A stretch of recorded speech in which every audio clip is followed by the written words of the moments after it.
Once upon a time, there was a girl called Arabella, who could not use a spinning wheel. Every time she tried, her thread would break, or become knotted and tangled.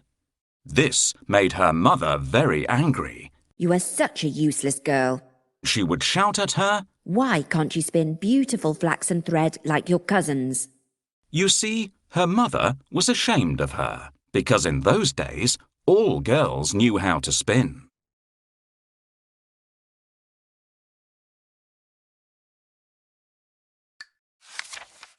Arabella would reply, "I hate spinning, Mother. My fingers are too small, and spinning hurts them so much. I cannot do it." Then she would throw herself down, sobbing and crying pitifully. One day, the Queen was passing by in her carriage, and she heard Arabella crying. She was so alarmed by the sobbing that she stopped the carriage, came into the house, and asked the mother why her daughter was in such distress. Too ashamed to say that her daughter was unable to spin, she answered, "Oh, Your Majesty, my daughter loves to spin. She is only happy when she is spinning.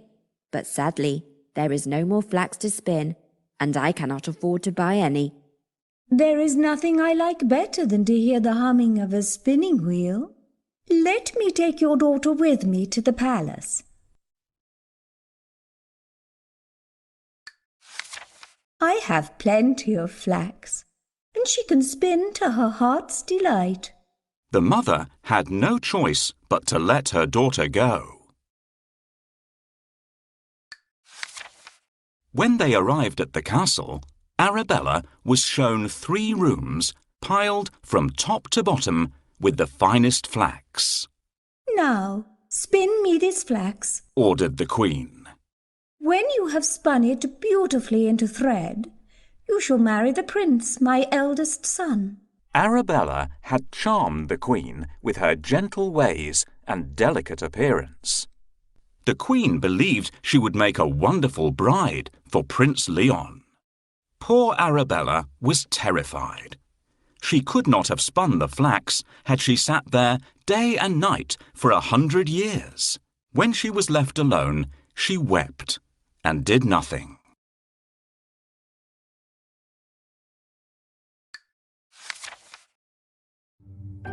Good heavens! How will I ever spin all this flax?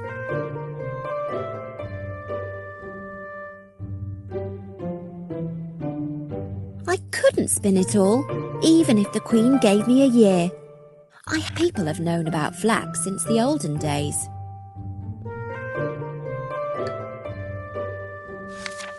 On the 3rd day, the Queen came, and when she saw that no flax had been spun, she was surprised.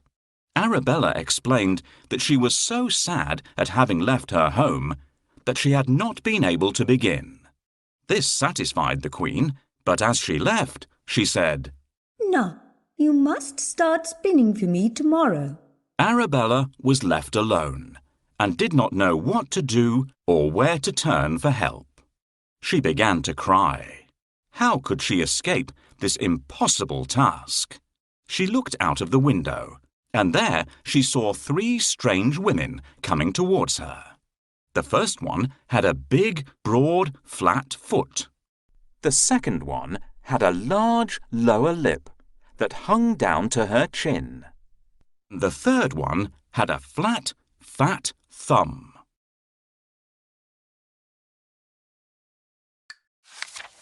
The 3 women looked up at the frightened and tearful Arabella and asked her what was the matter. Arabella told them what had happened. They offered to help her. "If you will call us your cousins," they said, "we will spin all the flax for you."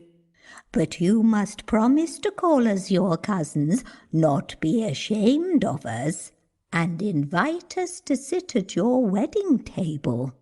"With all my heart," she answered. "Please come in and start right away."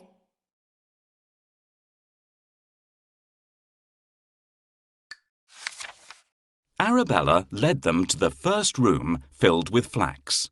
The three women sat down at the spinning wheel and set about their spinning. Arabella was amazed at how fast they worked. The first one pulled the thread and pedalled the wheel with her big, broad, flat foot. The second one licked the thread with her large lower lip, and the third twisted and pressed it with her flat, fat thumb. Soon they had spun all the flax into beautiful, fine flaxen thread.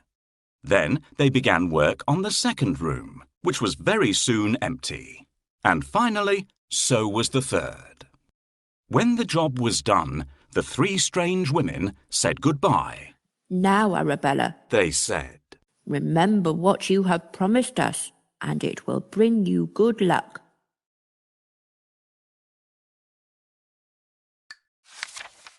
Arabella thanked them from the bottom of her heart and said that she would never forget their kindness.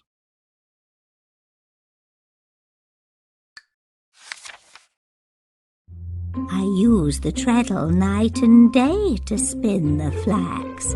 It's the only way. My lip is thick, that's very true. It's because I spin. It's what I do. I twist the thread around my thumb. To spin all day is such great fun. Please, ladies, keep working. There's not much time. I hope you won't forget to invite us to your wedding, my dear. When the Queen arrived, Arabella showed her the beautifully spun flaxen thread. The Queen was overjoyed and praised her for her fine work. Arabella was then introduced to Prince Leon, and they immediately fell in love. So the royal wedding was announced. Did Arabella forget her promise? No, she did not. She asked if her three dear cousins could be invited to the wedding. Certainly, Replied the Queen. why ever would I say no? Arabella thanked her and sent out the invitations. On the day of the royal wedding, there was great excitement. The feast at the palace began, and when the three strange women entered, Arabella greeted them, saying, Welcome, dearest cousins. Please come and sit beside us at our table.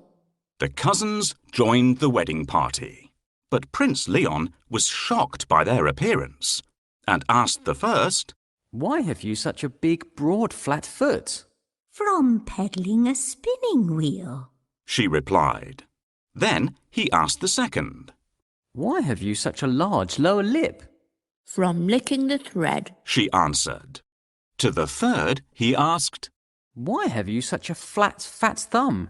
The third put her thumb in the air and exclaimed, From twisting and pressing the thread. Good heavens! Thought the prince. He then took hold of his bride's delicate hands and, looking into her sweet, gentle face, said, My lovely bride must never, ever again use a spinning wheel as long as she lives.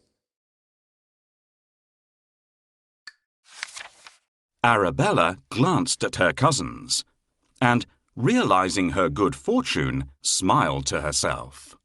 I think her mother would have been proud of her, don't you? After all, spinning is not for everyone.